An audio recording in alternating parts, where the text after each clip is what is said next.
But I think that I think actually what the eval exposes when you look at the end results is there's this really interesting sort of trade-off that's now emerged, I would say, in the model selection space, which is that when you have to sort of now reason about latency and intelligence on the same graph. And I think what you now see and like what your benchmark is really showing is that the frontier is absolutely moving forward. The cost in latency of those frontier models is extremely high right now. I think I remember like the fastest one is like 916 milliseconds at like the media. I can't remember what it was.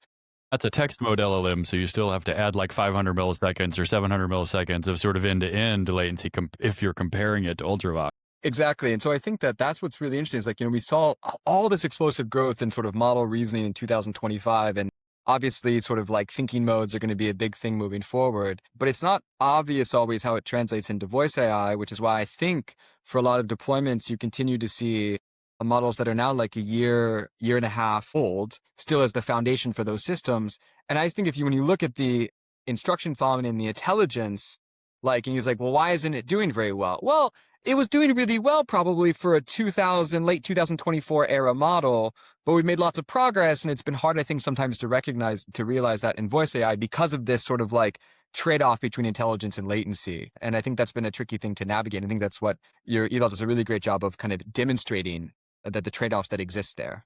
We have these intuitions, those of us who are building this stuff every day. And I think one of the things about a benchmark like this is a really good opportunity to step back a little bit. One thing really surprised me. So, to put it in context for people who kind of are not quite as in the voice AI space as the three of us, it really is true what you're saying, that in production, we mostly see GPT-4o and Gemini 2.5 Flash in terms of people using the models from the big labs. And those are year and a half old models, or older than that if you think about when they were trained. But because they have the sort of right mix of intelligence and latency, and because people have gotten prompts optimized for them, they're pretty safe choices that a lot of people are still sticking with.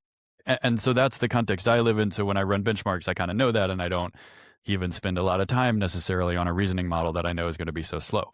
But to make this public benchmark, I ran it against all the models, and I was actually surprised at how good GPT-5.1 and the latest Claude and Gemini 3 did on this benchmark. They saturated it. And this was not a benchmark that any model saturated 6 months ago. On the other hand, they're all too slow to use for a voice agent. So that was like a really interesting thing. Oh, okay, we actually do have this frontier level saturation of what I thought was a really hard benchmark now, but I still can't use these models. And then when you and I were talking about it, you pointed out something that I hadn't noticed in the initial runs, which was that if you look at the state-of-the-art open weights models, Ultravox being one of them, you've actually closed that gap with GPT-4o and Gemini 2.5 Flash on this production shaped benchmark. And that's super interesting. And that gave me a lot of like interesting stuff to think about, while washing the dishes and doing my morning run, about what I think 2026 is going to look like from an open weights model perspective.